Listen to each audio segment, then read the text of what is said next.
Hello, everyone, and good evening. Before we get started here tonight, I'm just going to go through a few quick Zoom pointers for you here tonight. My name is Megan, and I work with the Wellington Water Watchers, and we are here tonight to support the amazing work that Get Concerned Stratford is doing. Okay, so the first thing about tonight is that we do have closed caption available for you tonight. And so you'll be able to activate that by clicking the live transcript button at the bottom of your screen in the toolbar.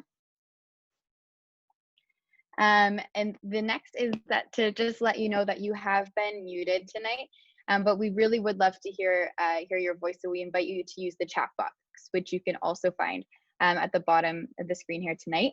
We'd love it if you would get started by introducing yourself, where you're joining from in the chat box, and let us know if there are any questions that you hope to be answered here tonight. This chat box is also where you will ask your speakers questions. So while they're speaking, after they're speaking during the Q&A, please put your questions in there. And the last thing is I just want to let you know this meeting is being recorded, so we can send it all out to you afterwards and enjoy what we hear tonight again. And with that, I'm going to turn it over to you, Melissa. Enjoy the meeting. Hi, everyone. Thank you so much for joining us again here tonight.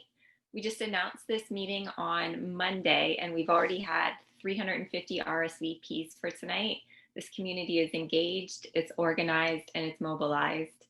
We distributed our first 500 yard signs, and an additional 250 have been ordered and arrived this morning. There has been reports that some signs have been removed. I just want to touch on that quickly. The city has reported that that was not done at their request. If your sign has been removed, please do let us know, and we will make sure that that gets replaced. We'd like to thank everyone that has donated for their generous support. That's allowed us to do so many of the things we've been able to, including a public opinion poll that shows overwhelming community opposition to this proposal. We're the majority. Please commend yourselves. We've accomplished a lot in the last 5 weeks. So where are we now? With the cancellation of the two council meetings that were to take place this week, there's been much speculation as to what's going on in council chambers. The reason stated was to allow council additional time to consider the draft cost sharing agreement. We've heard that that additional time has been requested due to the many concerns being raised by the community. Things are slowing down. Council is listening. We intend to keep the sign campaign going. We intend to keep researching and sharing that research with media. There will be another rally on Monday. Loreena McKennitt will provide some details later this evening about that. Another important step is for the community to contact MPP Randy Pettipies and request that the province revoke the MZO. Tonight, Ann Bell from Ontario Nature will put our MZO into larger context and tell us why contacting Randy Pettipies is critical. Now, to get tonight started, we've again asked Mike Balkwill, Campaign Director of Wellington Water Watchers, to facilitate tonight's meeting, and I'm going to hand it over to Mike. Hi, Melissa. Thank you. Folks, there's an agenda slide that I think is going to get posted as I talk. And we have 5 speakers tonight that are going to speak to different issues. In a moment, I'm going to call on John Corbett, who's with Corbett Communications, who did the public opinion poll that Melissa referred to. Mike Sullivan, who you remember from last time and who's a member of the Get Concerned leadership group, is going to share some additional new research, and we'll let him identify what that is. We're pleased to have with us tonight Dr. Franco DiGiovanni, who has written an expert opinion letter for us on air quality issues and concerns regarding the proposal. Loreena McKennitt is with us again tonight, and she's going to speak about some additional work she's done. You may have read it in the press, a letter she's written to the federal government. She'll fill in the details there. And as Melissa mentioned, Dr. Ann Bell from Ontario Nature is going to put this in a larger context for us. After all those speakers, we're going to update you on our action plan, tell you how you can be involved, what you can do next. Melissa will come back for some closing comments, and then we'll adjourn. The format will be the same as last time. After each speaker is going to speak for 5 or 10 minutes. Many of them have slides that we'll be showing to you. As they make their presentation, if you have a question, please enter your question in the chat box. We will pause after every speaker to answer those questions. If later, while you listen to another speaker, you still have a question about a previous speaker, that's all right, or a new question occurs to you, please put that in the chat box. We'll do our best to answer all the questions tonight. And in fact, the speakers, when they're done speaking, may make additional comments in the chat box in response to your questions also.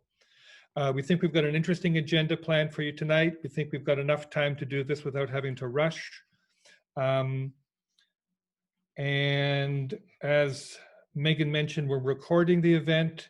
When the event's recorded, the chat box is recorded. You'll have an opportunity to see the comments. I believe that Mayor Matheson is listening in. I think I saw him sign in. We welcome him, and glad you're attending with us tonight, Mayor.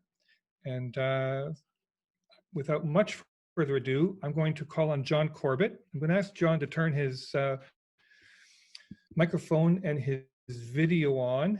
And we're very pleased with the work John did for us. And we're especially pleased because he did it on very short notice. So thank you, John. I'm going to ask you to introduce yourself a little bit more than I've introduced you. And after your presentation, I'll return to moderate the question period.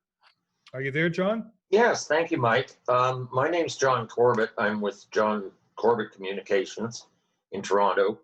I've been a market researcher and a pollster for 35 years. A lot of what I do is community and municipal policy. So this is not an area with which I'm not familiar. And I think if I were to say anything overall about this poll, it was the unanimity of opinion was very striking. All right. I understand I have some slides. I'm looking at some slides now. Yes. Now, just to sum up the key findings of the poll, 2/3 of Stratford residents oppose the Xinyi class plan. That's a clear finding. 3/4 disagree with council's decision to seek a ministerial zoning order. Now, 3/4 is a large group of any population. That verges on unanimity. 2/3 claim that council's decision on the Xinyi plan will affect how they vote in the next municipal election. Never a good idea for a sitting politician. 1/2 are less likely to vote for a councillor who supports the Xinyi plan. Now, that sounds like just 1/2, but when we get to that finding, I'd like to break that out a little more and show you what we're talking about. Okay, next slide, please. The Xinyi Glass Corporation plans to build a factory in Stratford. Do you support or oppose this plan? 64% oppose. That's a good solid 2/3. And I'd like to remind, now at the other end of that, we get 14% who support. That is a real minor percentage. This is a large proportion of the population opposes this factory. And I'd like to remind you that in Canada, we elect an autocratic supreme ruler with 39% of the vote. So it gives you an idea of how overwhelming 64% can be. Next slide, please. What kind of impact do you think this factory will have on quality of life in Stratford? Very negative impact, 40%. Somewhat negative impact, 12%. So in other words, half of our sample believes it will have a negative impact on the quality of life in Stratford. Just 1/4 believe that it'll have a positive impact. The rest think it's neither positive nor negative or don't have an opinion. So once again, that's twice as large a proportion of the population thinks it will have a negative impact as think it will have a positive impact. And once again, I'd like to point out, very negative impact, 40%. You can elect a government in Canada with 40%. So that's a significant percentage. Next slide, please. Which aspects of life in Stratford will be most negatively affected by a Xinyi glass factory? Well, it's clear that people are worried about the security of the water supply. That's half of our sample says that that's. Now, I would imagine that that has been the substance of your communication to the community, hasn't it, Mike? Has been about the water supply. Sorry, I've got to unmute there. Well, we've been talking a lot about the water, about air quality, and also about the fact that public participation was excluded by the use of the MZO. Well, I know that we'll get to the MZO in a minute, but I think that the message that really got through, that really rattled people, was the water supply, because it comes out of everybody's tap. Pollutants in the air and greenhouse gas emissions are a little less easy to define and to characterize, but the taste of water is something that everybody experiences every day. Next slide, please. Mayor and council have requested a minister's zoning order, or an MZO, which zones the proposed site specifically for the planned factory without any public consultation nor the right of appeal. Do you agree or disagree with the mayor and council's decision? 74% disagreeing that's like everybody. That's, 13% agree. That's about 1/10 of the population. And given that 13% also don't know, that's not a significant percentage. 74% is like everybody. When you get 74% of any population agreeing on anything, that's very significant agreement. So I think if we were to come away from this presentation with any single finding, it would be this, is that irrespective of what you're planning to do, the way you plan to do it is wrong. So next slide, please. Do you agree or disagree council's decision on the Xinyi plan will affect your vote in the next municipal election, October 2022? Well, 63%, 2/3 agree that it will. That should give pause to any politician. That's 63% of the voting public. Once again, very significant when you consider that, as I said, we can elect an autocratic supreme ruler in Canada with 39% of the vote. Next slide, please. Are you more likely, less likely, or neither more nor less likely to vote for a councillor who supports the Xinyi plan in the next municipal election? 50% say less likely, and just 13% say more likely. So in other words, there is a hard nut, I would describe it as a hard group of people who believe strongly in the Xinyi plan. And I would suspect, I don't know because we didn't ask this, I would suspect, though, knowing the groundwork, that these are people who are looking to the Xinyi factory to provide employment for the community. And they really do strongly believe in it. But they're small and they're an outnumbered group. And they only comprise about 10% of the population of Stratford. Less likely to vote for a politician who supports the Xinyi plan, 52%. That's very significant. Next slide, please. 2/3 of Stratford residents oppose the Xinyi glass plant. 3/4 disagree with council's decision to seek a ministerial zoning order. And I think that's the key finding, is that regardless of what you're planning to do, you went about it the wrong way. You just, that is not the way to engage the community in what you want to do. 2/3 claim council's decision on the Xinyi plan will affect how they vote in the next municipal election. And 1/2, or in other words, roughly 4 times as many, say they are less likely to vote for a councillor who supports the plan than say they are more likely to vote for a councillor who supports the plan. 4 times as many. So these are very, very, very solid findings in support of your position. This would be, in my view, this would be this would be a deciding poll in terms of in terms of making a decision to move forward on this plan or not. Thank you, John. So far, we only have one question, which is how many people participated in the poll? 359. And John, just say a little bit about the methodology and how much confidence Right. we can have in these results. All right, a poll, we did a random selection of a random probability selection of residents of Stratford who were then interviewed by interactive voice response. That's smart IVR, which is the kind of poll that says press 1 for yes, press 2 for no, press 3 for don't know.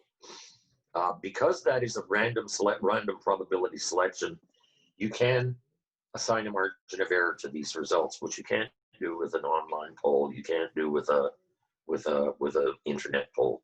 The margin of error for these findings is 6%, and as you can see, plus or minus 6% at the 95% confidence level. And as you can see throughout the poll, our findings well exceed the margin of error, well exceed it. So we're definitely looking at clean findings, clean and statistically accurate findings. 359 people in a community the size of Stratford is a good chunk of the population. We spoke to a lot of people. And John, just to confirm, you conducted this poll last week, is that correct? On the 10th. On the 10th. On the evening of the 10th. Okay, well, I'm seeing comments in the chat box and people can read those. Oh, one more question. Is there any, hang on. Is there any plan to hold another poll now that the community is much more informed? I don't think so. I think we're pretty clear and pretty happy with the results we have. We don't need to confirm those again. Yeah, you don't need to do it again. You've got everything you need to know right there.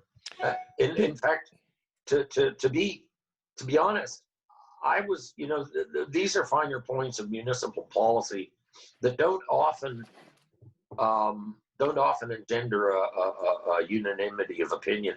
I was surprised to see the level of unanimity that we had here. I really was. I had expected to see a larger group of people who saw it as important that jobs, employment,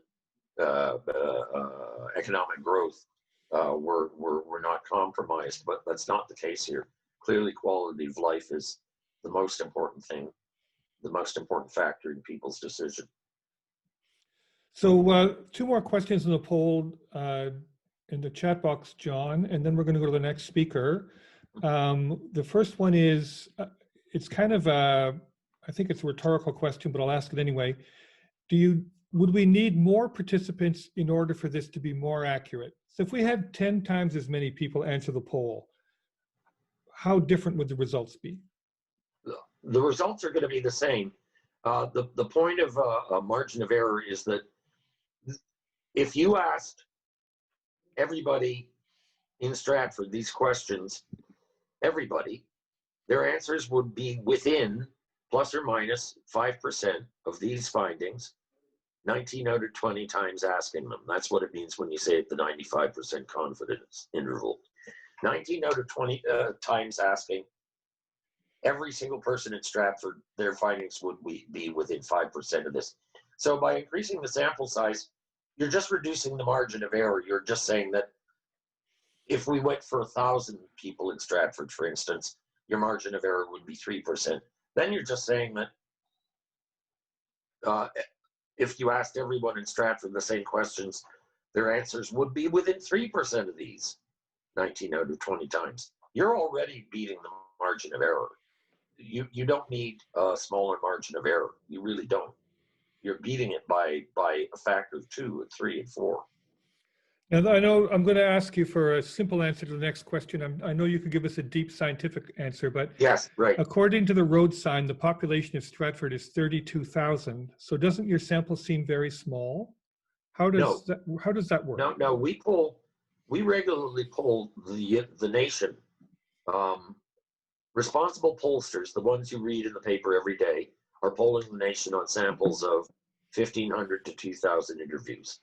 And that yields, once again, It's not the size of the universe that counts, it's the size of the sample. And if I polled 1,500 to 2,000 people in Canada, population 35 million, I would have a margin of error of between 2.5% and 3%. It wouldn't matter whether the population of Canada was 10,000 or 35 million. I would still have a margin of error of 2.5% to 3%, 19 out of 20 times asking the question. So no, you're not really going to get any more accurate response than we've gotten here by interviewing more people in Stratford. And the fact that that's not how statistical significance works. And I won't go into why that's not how it works, because it's a long chat that we could be here all night having. But just keep in mind that the last Angus Reid poll you saw of the political preferences in Canada, or the last, who else is that you might know is polling, Angus Reid or Ipsos, was done on a sample of about 1,000 to 1,500 people, perhaps 2,000 people, and that's for a population of 35 million.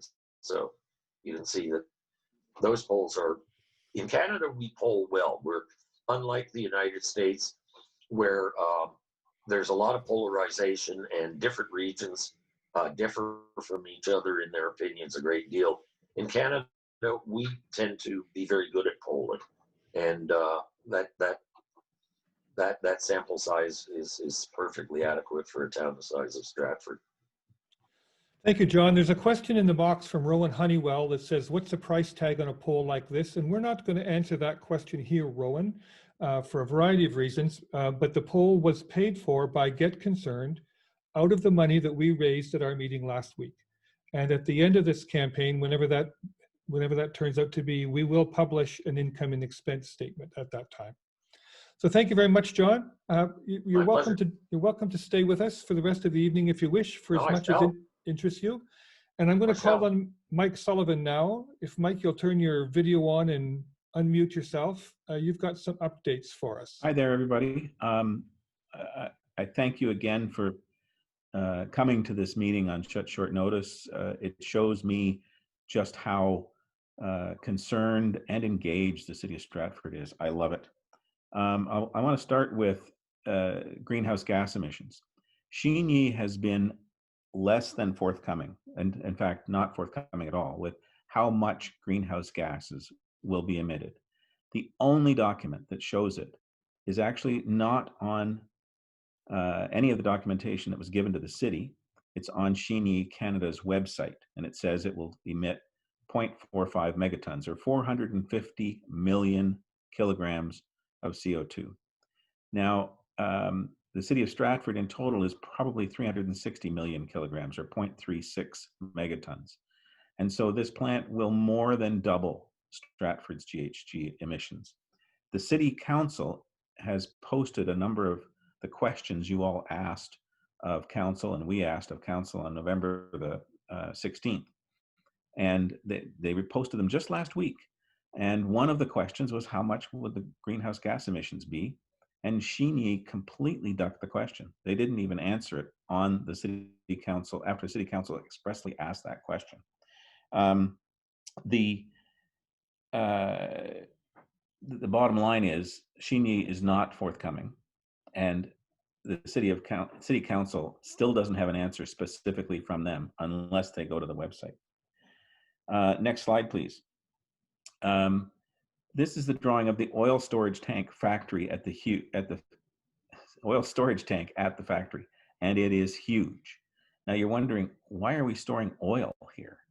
It's diesel oil, and it's a tank that's about 30 feet tall and probably 15 or 20 feet across. It holds an awful lot of oil. On December the 3rd, I asked the consultants about diesel being used in the furnace, and the consultant denied that it would be used in the furnace. He said it would be used for backup electricity generation. That's not true. In fact, there's a natural gas generator for backup electricity generation. On the December 10th meeting, the Xinyi Canada president was there and immediately said, oh yes, we have diesel and we will be using diesel as a backup for the furnace should natural gas not be available, or should they have a very large natural gas pumping station on site. So should anything go wrong with that?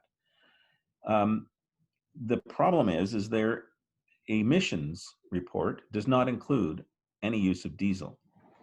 So when they are running on diesel, they have to report how much nitrous oxide and sulfur dioxide is emitted by the plant on particulate matters, and it will be significantly greater when there's diesel running. And the woman who was on the call from the Ministry of the Environment in Ontario said very clearly, they have to report it. They can't ignore it. And they won't be able to meet Ontario standards when they're running on diesel. I'm pretty sure of that. Can I have the next slide, please? The 1 day of diesel fuel use, just to give you an idea of just how much energy this thing requires.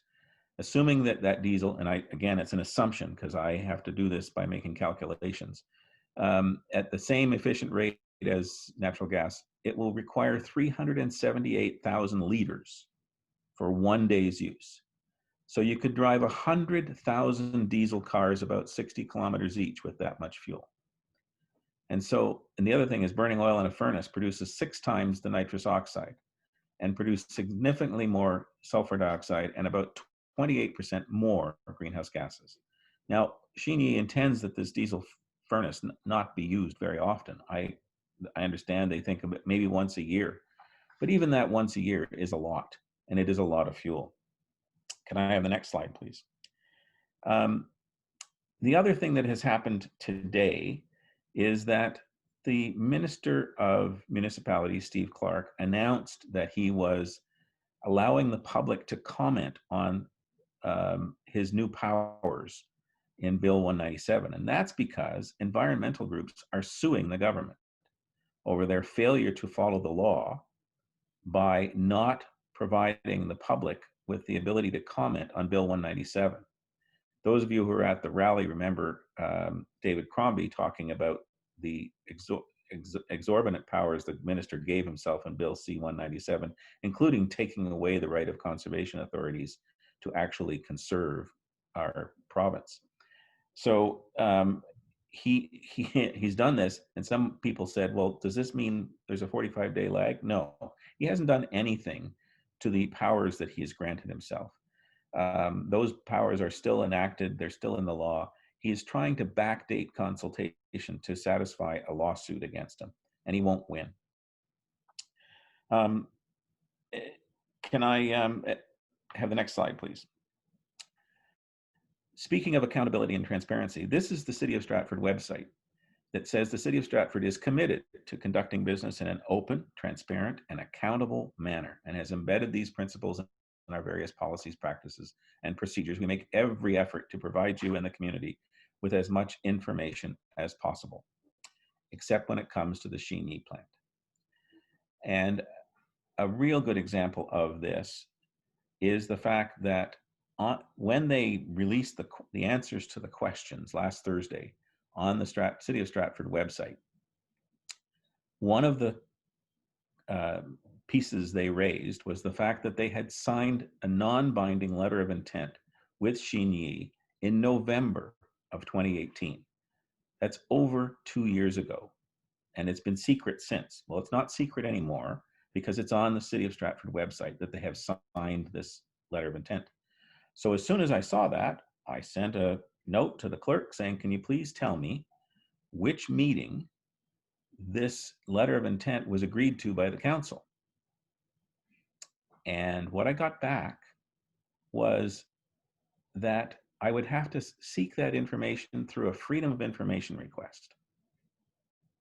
Now, those of you who've dealt with Freedom of Information requests know that it's a way of delaying. Eventually we'll get the information, but it will be 60 days before they have to respond. And so they don't want us to know. And I think they don't want us to know which councillors were in favor of this letter of agreement. They don't want us to know what meeting it was at. They don't want us to know any of this stuff. And so I have filed today and paid the $5 for a Freedom of Information request to get something that, according to their website, says They are conducting business in an open, transparent, and accountable manner. You can judge for yourselves.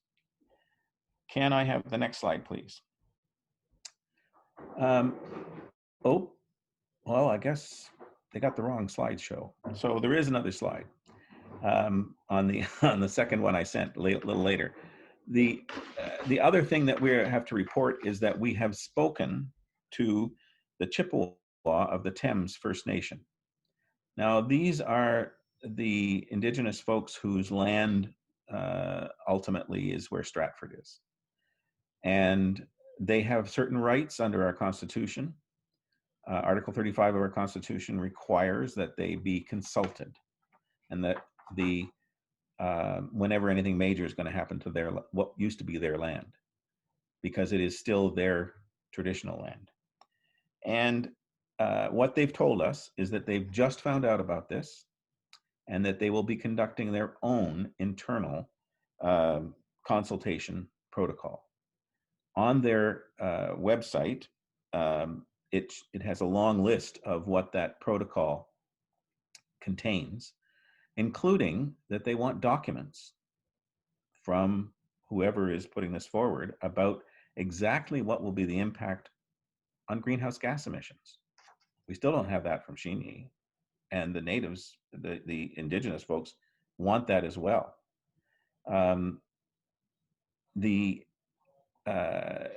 other thing on that website is they want to know what will be the long-term impact of this plan, not just on the emissions every hour for the next 11 years, but what about 7 generations hence? So I have a lot of confidence that some really good information will be gleaned through their process, which is their process. It's not ours. We're not entitled to know what's going on, but I am reasonably assured that they will at least have the opportunity to get some of the answers that we aren't able to get. And we'll await that consultation. That's all of the new information we have. Once again, it's very, very difficult to get accurate information. And sometimes Xinyi tells one story one week and another story another week. So we have to be vigilant and keep at it. Thanks very much. Thank you, Mike. Thank you for your research, for your dogged vigilance.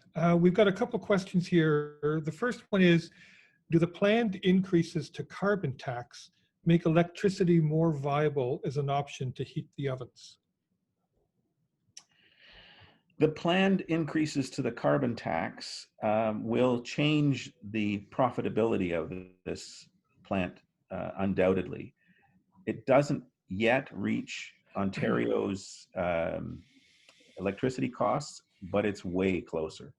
Right now they pay about 12 cents per cubic meter for natural gas, and by the time natural gas prices are raised to the carbon tax is raised to $170. If the net price of natural gas stays the same, the underlying price, then they will be paying 33 cents. So it will just about triple their cost of natural gas. Now, if you recall last week, I said that the price of electricity is about 4 times what the natural gas price is, based on kind of rough calculations of what we think they would need, and based on a document by Schneider Electric that showed how much electricity would be necessary to run a float glass plant. None of these things are real world examples because nobody yet is running a plant on electricity. They are running some container glass plants on electricity, but no float glass plants on electricity because natural gas is so much cheaper.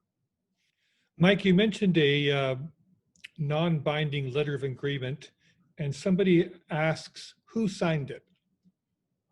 Can you answer that question? If you read the City of Stratford website and drill down on each of those little plus signs and see what it is that the answers to those questions are, it clearly states that in November, the City of Stratford entered into a non-binding letter of intent, not a letter of agreement, but a letter of intent. And that is what the city is saying is the genesis of this Xinyi debacle that we're into.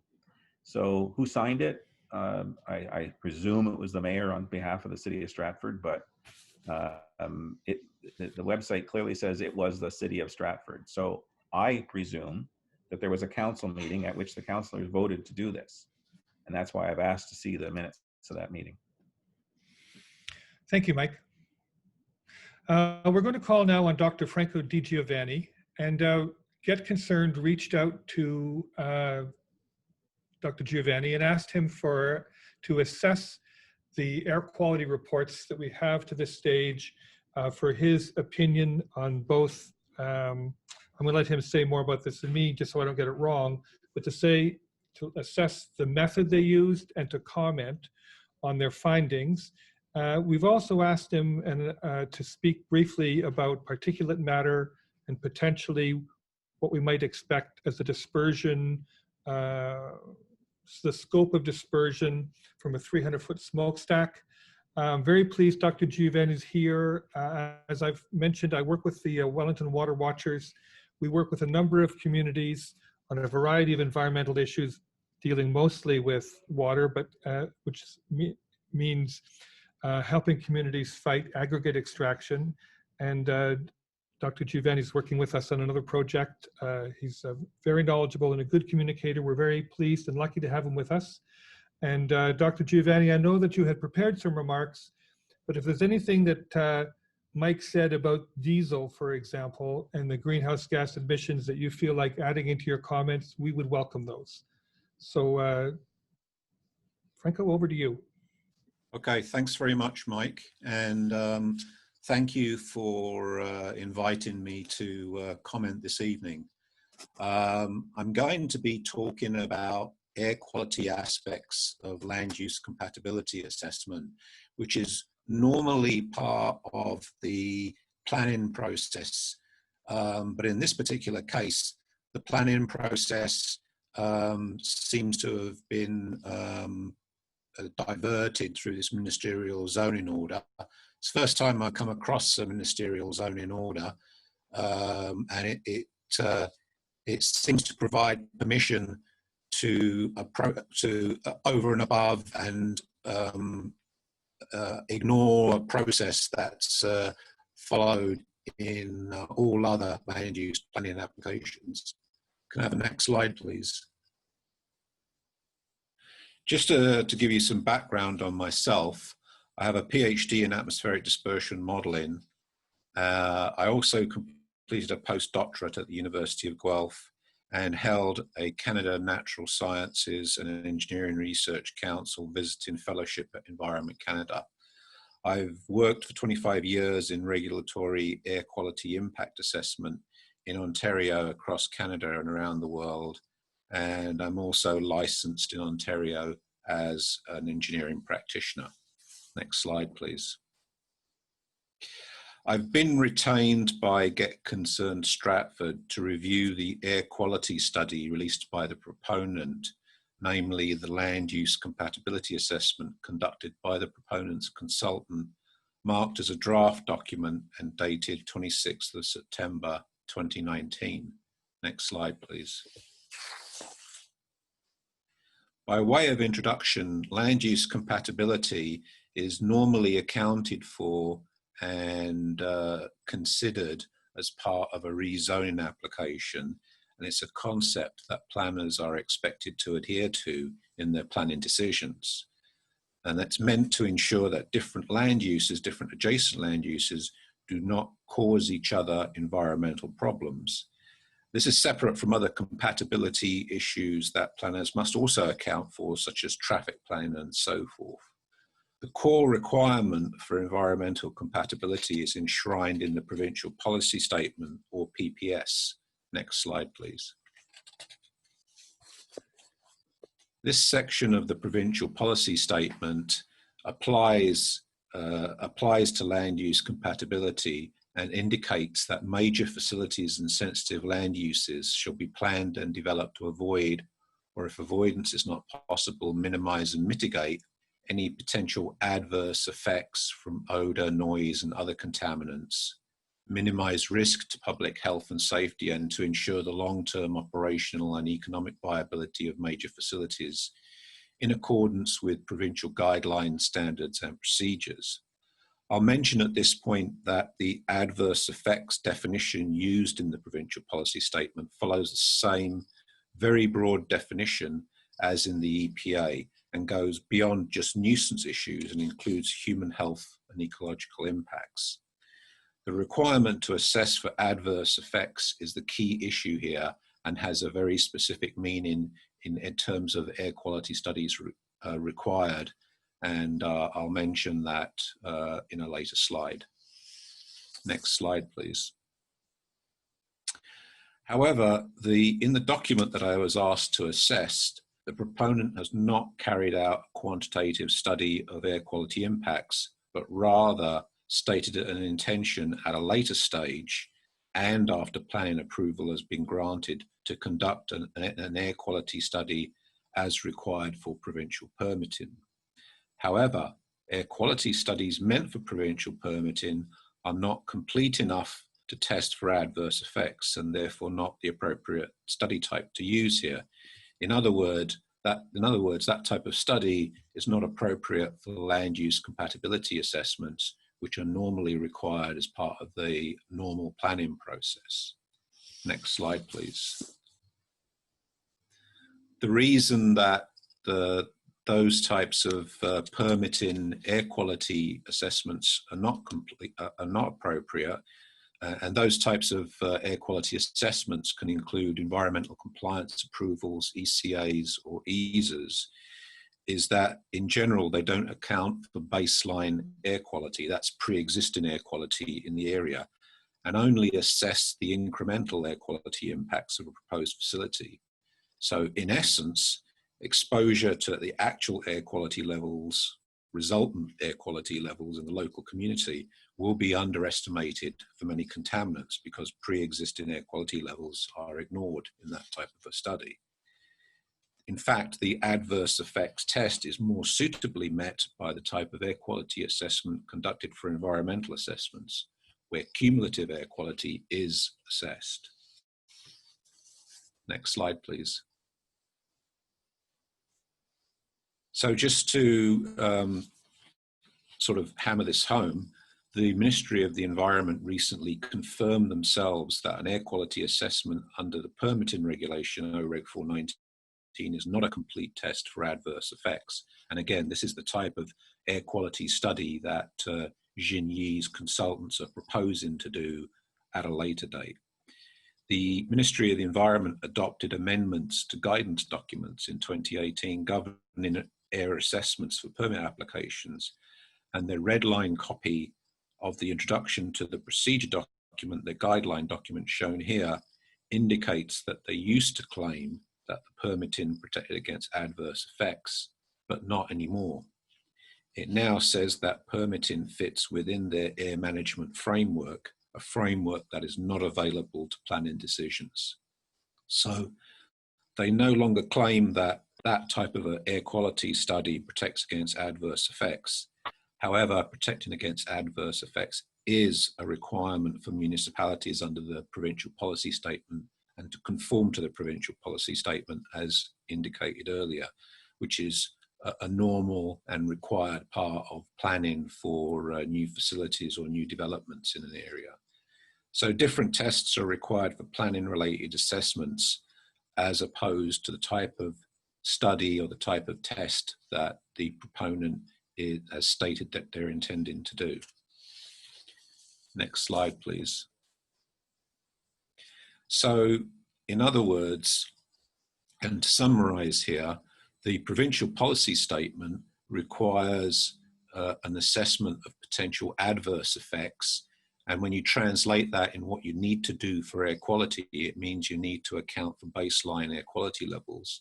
However, the proponent plans to do a study based on methods for MOE permitting, and those methods are not the correct methods because they don't assess for adverse effects completely by not accounting for baseline air quality. So the methods that they're intending to use at this later date don't conform to the PPS requirements. And the PPS requirements are a conformance requirement under normal planning procedures. But here, we don't quite have normal planning procedures being conducted because of the MZO. Next slide, please. And that's the end of my formal presentation. I'm now ready for questions and answers. Thank you. Thank you, Franco. I'm trying to think of, there's two questions I want to frame, and you may have to help me with my actual question, but what does it matter that they haven't collected baseline data? Why does that matter to us? Well, it matters because that's the baseline levels of air quality is the air quality levels that presently exist in the community in Stratford, and Xinyi is going to add to that. So it's like trying to fill a bath with buckets of water, but you're blindfolded. You'll know that the bath is already partially full and you're blindfolded, and you try and use buckets of water to fill the bath to the top, but you can't tell how many buckets of water you have to put in there. So the baseline levels are what Stratford folks are exposed to at the moment, and then you have to add the emissions caused by the Xinyi facility in order to tell the folks there what their cumulative or what their actual exposures are going to be. So I hope this is a related question, and it was something that came up in our conversations with the municipality. We said it was problematic that there was not an independent peer review of these studies. And the municipality responded by saying, well, the ministry is going to evaluate these. Isn't that the same thing? Can't we rely on the ministry? So is there a difference between an independent peer review and relying on ministry assessments? It's not so much that the ministry is not going to review it, it's that the ministry requirements are not going to conform with the planning requirements as indicated under the provincial policy statement. The provincial policy statement requires tests for adverse effects, which requires that whoever's doing the study, the consultants that the proponent has hired, need to account for baseline air quality. The ministry is only going to review what's given to them in the context of their own regulations, and their own regulations are different to the planning regulations that apply in this province. So again, I may need a little help with my question, but regardless of the MZO, whether we had the MZO or we didn't have the MZO, what do you think it is that the council would need in order to make an accurate assessment of this project on air quality? What would they need that they don't have right now? Well, they need an appropriate study from the proponent. The document that I've reviewed promises a study in the future, and a study that will only meet provincial permitting requirements.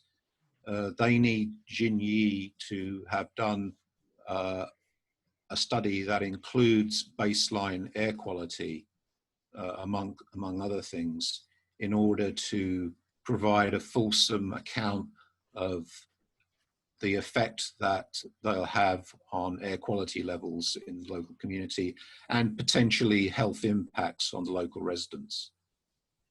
So my next question and my last question, Franco, this may qualify as leading the witness. So do you think the council has the information to make an informed decision on proceeding with this project with regards to air quality? Compared to other planning processes I've been through, I'd say no. As I said, essentially, the document that I've been given kicks the study can down the road, but not only kicks it down the road, but kicks it in the wrong direction. So they're planning to do a study sometime in the future, but the type of study that they're planning to do is not really appropriate for planning purposes. So what they've done really is kind of not do the types of planning reports that I've been certainly used to in the past. Franco, I have two questions from the audience. And the first one is this: are there significant particulate matter issues with the plant effluent? And if so, what are they, or do we know if there are particulate matter issues? Well, the problem is we don't know. They haven't included a study. They promised to do a study sometime in the future, and it's really on the proponent to prove that they're not going to cause a problem. So the answer is we don't know at this point in time. So that not knowing is obviously of concern.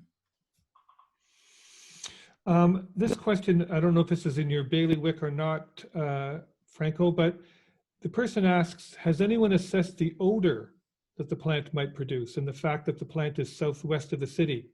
Even the city dump is in the east for a reason.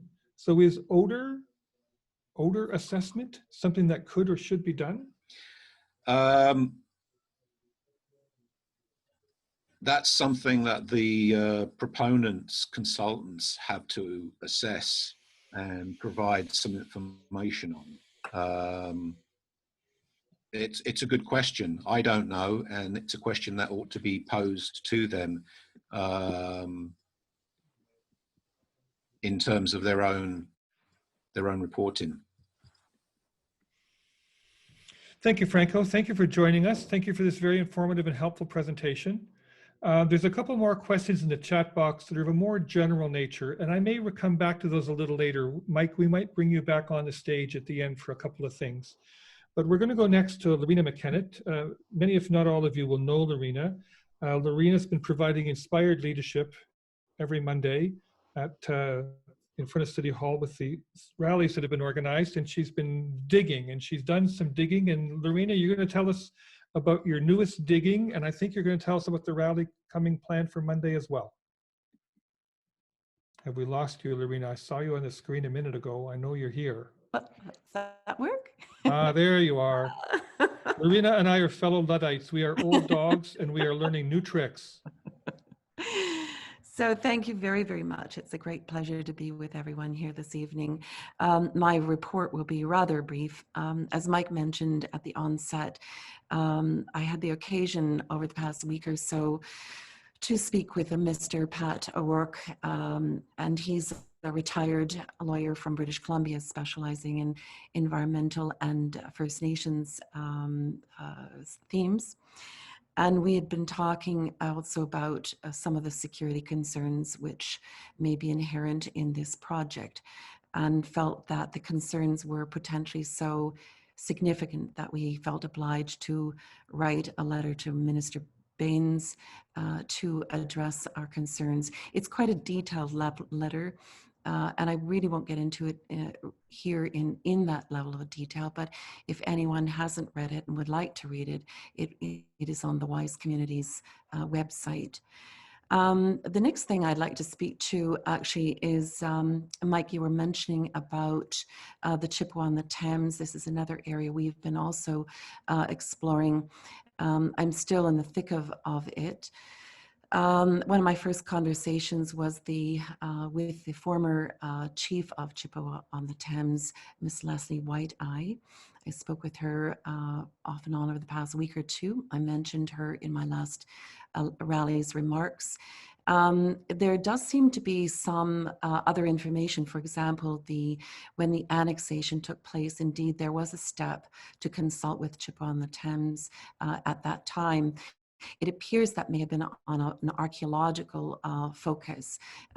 We're still looking for, or I'm still looking for a further kind of duty to consult with respect to, let's say, water, any of their other areas of specialty.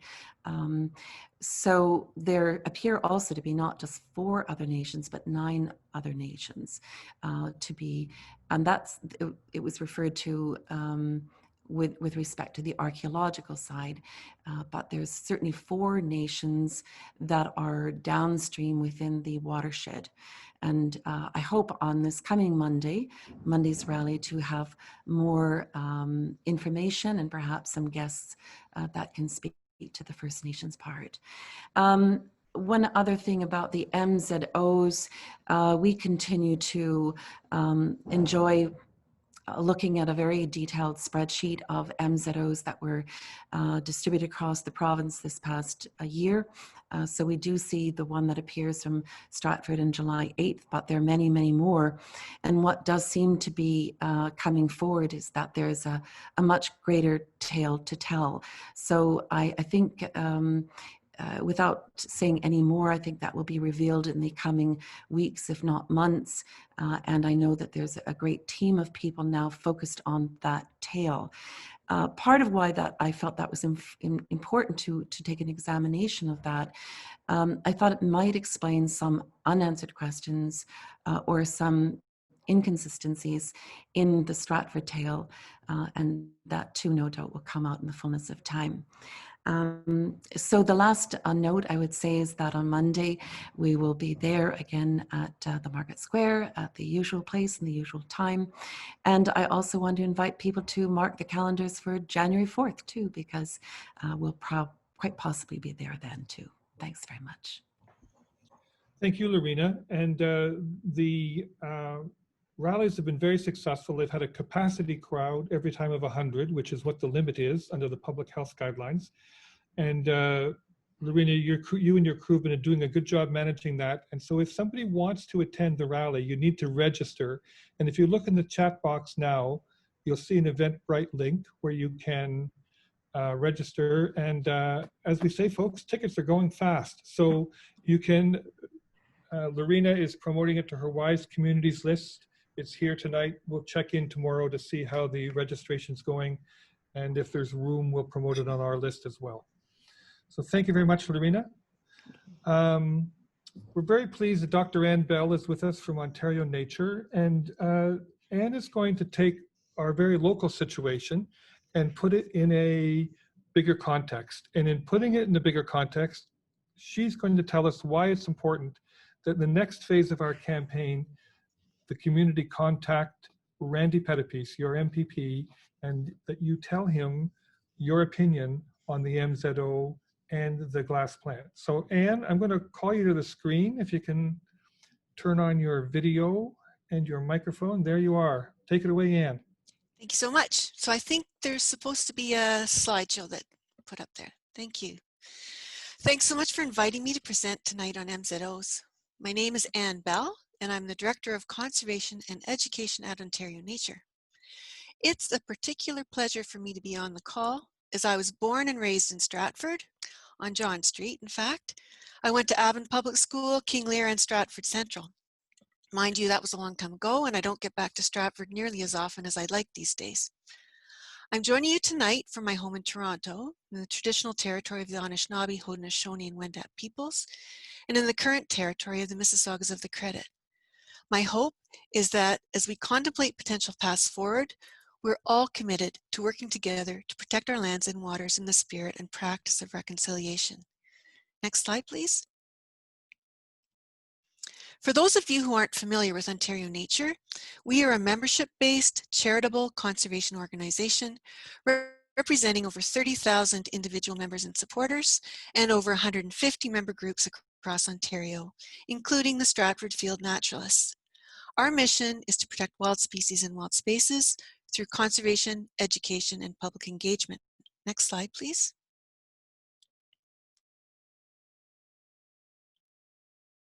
My purpose here tonight is to provide a provincial perspective on the MZO issue, including the extent of the problem and actions being taken to fight back. There's good reason for everyone in Ontario to be concerned because ultimately we can all be affected. MZOs are issued by the Minister of Municipal Affairs and Housing without opportunity for public consultation. Normally, because we have an Environmental Bill of Rights, any policy proposals affecting the environment have to be posted for public consultation on the Environmental Registry. But this isn't the case for MZOs. They don't need to be posted for public comment, and they also override requirements for public consultation under the Planning Act. So they're a perfect tool for fast-tracking development and escaping public notice and scrutiny. And once they're in place, the public has no opportunity for appeal. I expect that these are things that most of you know all too well, given your experience here in Stratford. Next slide, please. MZOs are an existing tool. They weren't created by this government, and the intent has always been to allow the minister to directly zone land for particular purposes. In the past, however, MZOs were seldom used, except in places where there weren't municipal plans or bylaws in place, such as in some areas of Northern Ontario. MZOs were also used very infrequently where the government wanted to advance a provincial interest. For example, in 2009, an MZO was used to give effect to the Lake Simcoe Protection Plan in the town of Bradford, West Gwillimbury, clearly stipulating that there was to be no development on lands set aside for agriculture, nature conservation, flood control, and outdoor recreation. In other words, it was a very different use of MZOs from what is currently happening. Next slide, please. Lately, we've seen a flurry of activity around MZOs. The Auditor General of Ontario wrote about this in November in one of her environmental audits. And I've got the internet link up on the slide. The Auditor General noted a sharp increase in the use of MZOs. There had been 29 as of October 31st when the report was written, and there have been several more since. We are now well over 30 MZOs this year. There are a variety of MZOs being used. Ontario Nature's major concern is with those that are being used to authorize residential, commercial, and industrial development on land previously zoned for agriculture or environmental protection, like the MZO you have here in Stratford. Next slide, please. Honestly, developers are smelling blood, and that's why we're seeing the spike in MZOs. It's a dreamed of opportunity to push development through, especially in places where it would normally not have been tolerated. And developers have a provincial government and many municipal governments who are willing to play ball. The COVID pandemic is providing great cover for all of this. First, because so many people and communities are struggling to cope and so aren't able to pay attention.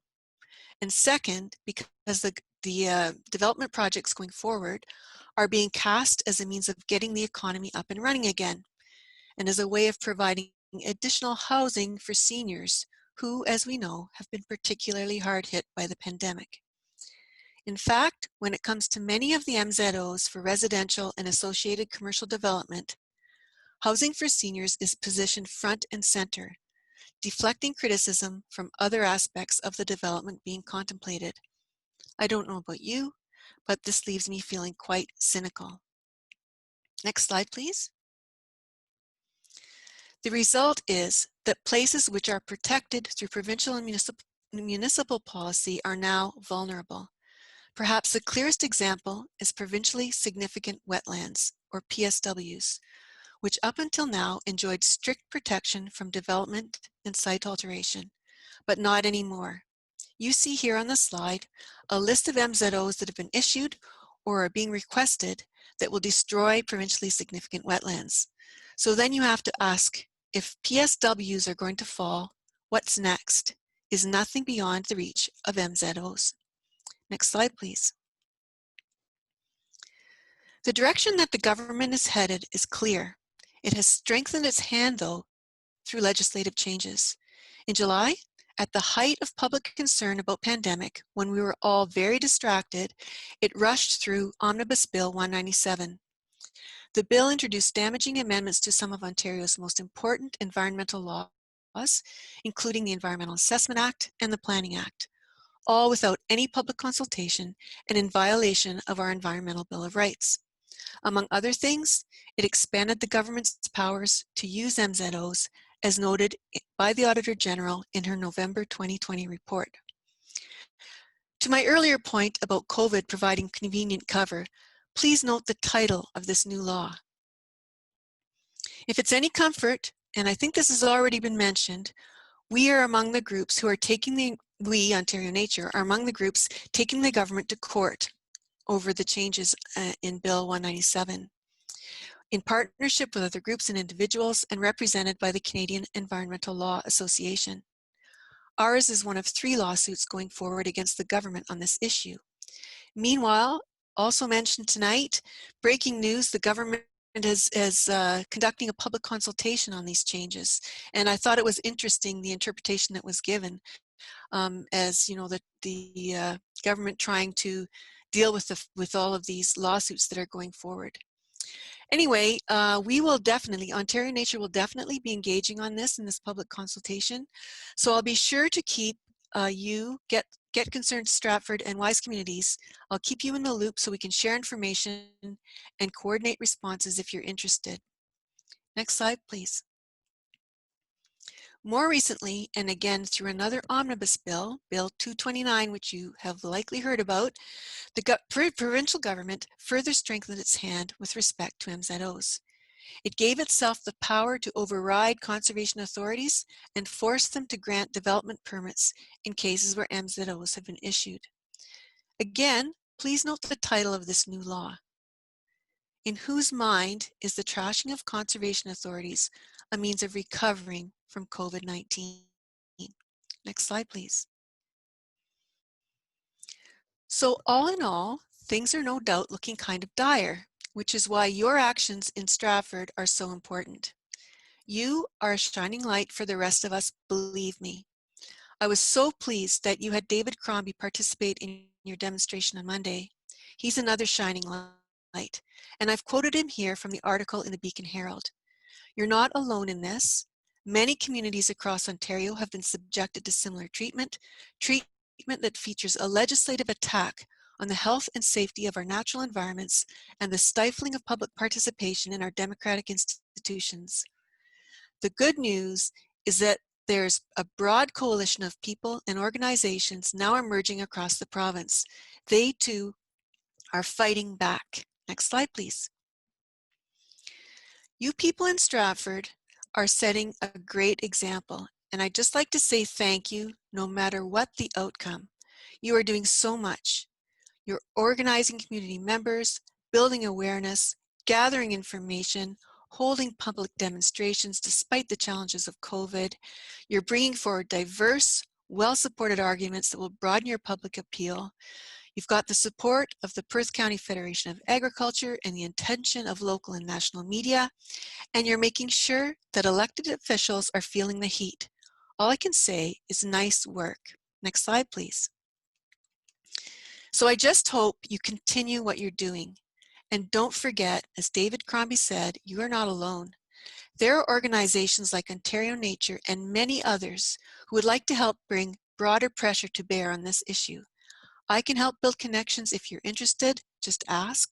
And don't forget, your MPP, Randy Pettipies, is a member of the majority provincial government. Presumably, he voted for Bills 197 and 229, both of which strengthen the government's power to use MZOs. He needs to hear from you, his constituents. Ask him to stand up for you and take your concerns forward to his colleagues, especially those in cabinet. After all, he's the parliamentary assistant to the Minister of Agriculture, and he should be listening to farmers like Jamie Gibb and to organizations like the Perth County Federation of Agriculture. All three of Ontario's accredited farm organizations, the Ontario Federation of Agriculture, the Christian Farmers Federation of Ontario, and the National Farmers Union of Ontario, have opposed the government's current use of MZOs to fast-track development. So Mr. Pettipies should feel the heat, and you need to make sure that he does. Next slide, please. The situation is dire, but you have a lot going for you, so there's no reason to give up hope. You have the community on your side. Opposition to MZOs is widespread and diverse. It's not just the tree huggers like me who are upset. The farmers are too, and so are some First Nations. For example, we've heard tonight about the Chippewas of the Thames. But also, in response to the Pickering Wetland MZO, the 7 Williams Treaties First Nation signed a letter declaring the site to be an Indigenous protected and conserved area. It will be really interesting to see how that plays out. We've been successful also in a couple of cases in preventing an MZO from being issued, and I can provide more details about that if you're interested. All in all, the momentum is building and our elected officials are feeling the heat. We just have to keep adding fuel to that fire. Next slide, please. Thank you very much for listening, and I'm happy to field any questions if you have some. Thank you, Anne, and thank you for the encouragement from outside. You know, I hope I'm not speaking out of turn here, but often when people are involved in something like this in their own community, they kind of feel alone. They kind of feel like they're up against it. I know, you know, 5 weeks ago, we thought this was a done deal. We're all very encouraged about what we're doing here, but it really is important and valuable and heartening to hear you speak from outside and be encouraging of the community. There's a question that's come forward, and we're going to speak to it a little bit later, but I think part of it you should speak to, which is there any advantage to having a demonstration at Pettipiece's office? Is it better to continue the focus at Stratford City Hall? Who should be the focus of our protest to get the best positive results? What would your opinion be about that? My opinion would be do both. I mean, I tried to explain that, you know, the provincial government is responsible for this. They're the ones that have created the situation where developers think they've got a free ride to do whatever they want to do. And like I said, your MPP, Mr. Pettipiece, he's supposed to be defending the agricultural interest in the government. He's the parliamentary assistant to the Minister of Agriculture. So he should hear from you. And I think a demonstration is a really good way to ensure that your voices are heard, because demonstrations attract media attention, as you've seen, and to know that it's not just the local elected officials, but also the provincial elected officials that are responsible for what's going on. I think that would be an important outcome. There are some comments in the chat box that appreciate you, Anne, and I hope you'll have a chance to read them. You're so encouraging. You give us more energy and confidence. Marian Adler wants to ask you this question. Do you know if an MZO can be reversed? Oh, they can be revoked. They certainly can. I mentioned the MZO that was passed to implement the Lake Simcoe Protection Plan. That's an MZO that has been revoked this year. It was an MZO put in place to protect lands from development, and the government has revoked it. So absolutely they can be revoked, and they have been. I don't know how to ask this question, but what do you feel, do you have any sense of whether this is hurting the government or not? Like Steve Clark's announcement today, Minister Clark, that they're posting something on the Environmental Registry of Ontario. You know, they really, just tell us about where you think the momentum is of this, and what kind of contribution our struggle here, if we're successful, can make to the bigger picture. I think the announcement today is a clear signal that your voices are being heard, our collective voice is being heard, and the government's feeling the heat. They know they have to do something, and this is their attempt to try to cover their tracks. So all I can say is keep it up, and keep the pressure on. Well, Anne, we're going to take that as gospel, and we're going to keep it up. Let's work together on it. I mean, I feel so, I can't believe it. I have to confess something. I wrote an article for the newsletter of the Christian farmers, and it was just published this week, like yesterday. And in that article, I had spoken with Jamie Gibb, whom I assume most of you know, farmer here from Stratford. And this was, you know, I had the conversation with Jamie probably 5 or 6 weeks ago, and at that time it didn't seem like there was any hope because there was no real community understanding of what was going on. And so in that article I wrote, oh, what were the words? Basically that you know, Jamie's out of luck. And I feel, you know, and that was published today, and now when I see what's going on, I think, oh my God, I was totally wrong. He's not out of luck. What you are doing fills me with hope, so keep it up. Well, and confession is always good for the soul. I wish I hadn't said that, though. No. I think it's useful that you said it, because I think you reflect how it looked for everybody a month ago, and I think it's very important to, you know, this isn't over yet, and it's too soon to celebrate. Things are moving in a good direction, but there'll be plenty of time to understand later what worked here and what lessons we can draw from all of this. You say, you know, ask you to help us. How could you help us? I think we can help. I mean, you've got already so many knowledgeable experts involved in your work, which is fantastic.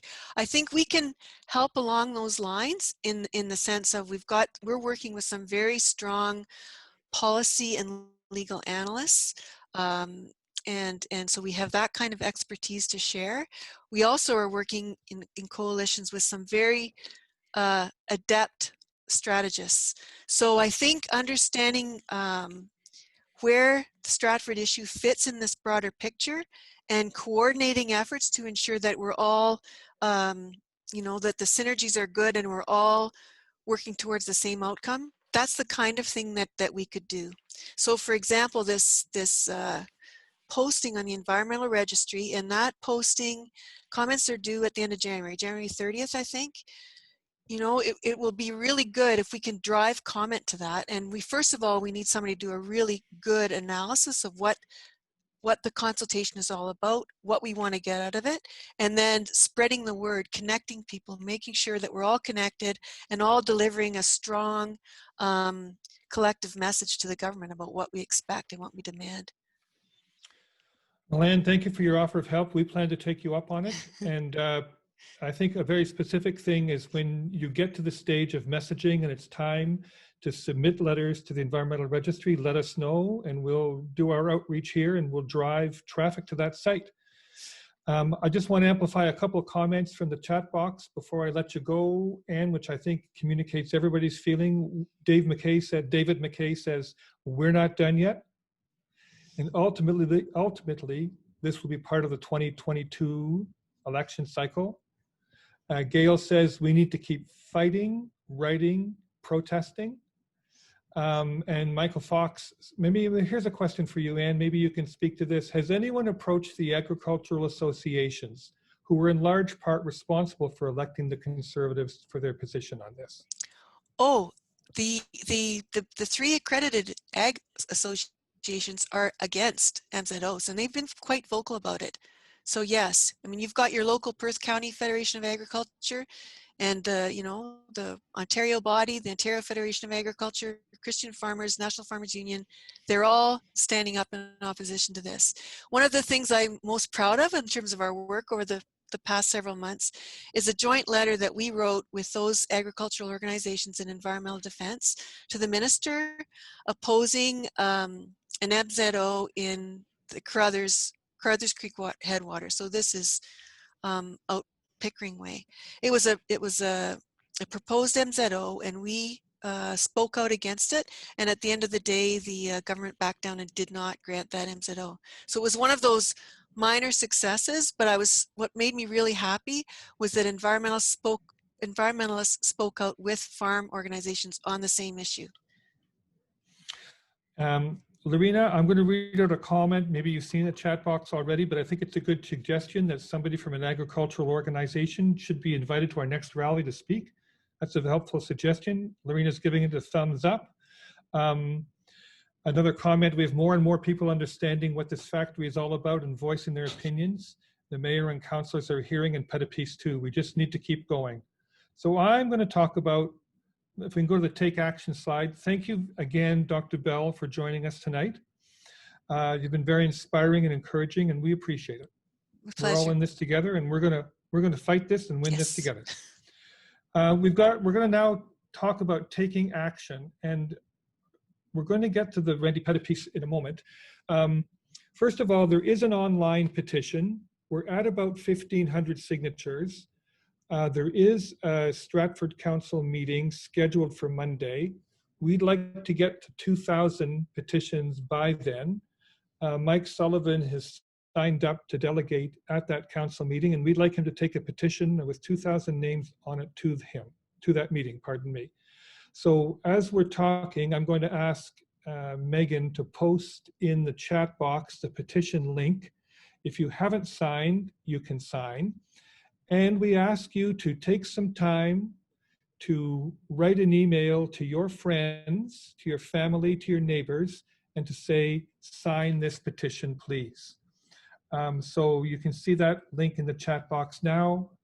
and we will be sending you an email after the meeting as well with the take action details, so you'll get that again. As was mentioned by Melissa at the beginning, another 250 lawn signs arrived this morning. They're going like hotcakes. Please, there's another link that we're going to enter right now where you can reserve your lawn sign, and we have volunteers who will deliver them to you, or you can pick them up at the location where they're available. We're happy to accept donations for signs if you wish to make one. We're going to talk now about contacting Randy Pettipies, the MPP. So first of all, it's now time to expand our campaign for all the reasons that Anne has described. The work you've done in the last 2 weeks to email and phone the mayor and councillors has been overwhelming. Overwhelming in a good way. They've been very busy listening and responding to you. And so now we want to expand our focus and focus on your MPP, Randy Pettipies. That's his constituency office phone number, and that's his email. So first of all, you can, we'll send that information to you as well. And you can, you're all very informed. I can tell this by reading what's in the chat box at both these meetings. You can call them up or write your own email. In addition to that, we're going to send out tomorrow a email to you, which includes a letter, a digital letter that you can click and send to MPP Pettipies. That's a letter that you can customize. So when you open the letter, you'll see that you can edit it, add to it, subtract from it, but it'll make it easy for you to get an email to him. There have been some suggestions here about demonstrations at the MPP's office, etc. They're in the chat box. They are very good suggestions. Right now, we're keeping our eyes on the prize in terms of Stratford Council making a decision on the Xinyi proposal. And we want them to turn down the cost sharing agreement, to reject the cost sharing agreement and the site plan agreement, and we want them to ask the province to revoke the MZO. And so we can't take our attention off of that, and the council meeting coming up on Monday is important and an important focus. So we're going to propose that this week that you, the community, phone and email the MPP, and that after whatever happens Monday at the council meeting, that we'll take that into account and then shift or add or expand, is a better word, our focus on MPP Pettipies. So those are the 3 main actions this week. I'm watching the chat box to see if there's any questions about that. There is a question, but is there a federal angle on this protest? And I think that there's not a federal angle yet. There is the letter that Loreena mentioned that she's written to Navdeep Bains, and I think we're waiting for some response to that. And that's going to open up another angle for us. So that, I think, will be coming as well. Finally, you as a community were very generous in your financial donations at the last meeting that we had online. Excuse me, subsequent to that, and in terms of making donations for lawn signs. That in fact gave us the confidence and gave us the funds and the confidence to do the public opinion poll, to hire Dr. DiGiovanni, to order more lawn signs today. And so you've been very generous and we appreciate it. We're not going to make we're not making an explicit call for donations tonight like we did last time. In fact, this season is a season of giving, and there are important needs in the community. And these needs are present always, but they're particularly intense now during the health pandemic.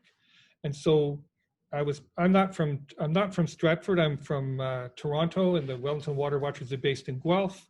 But people on the leadership campaign picked 4 organizations just to highlight. There'll be many more that you may know about.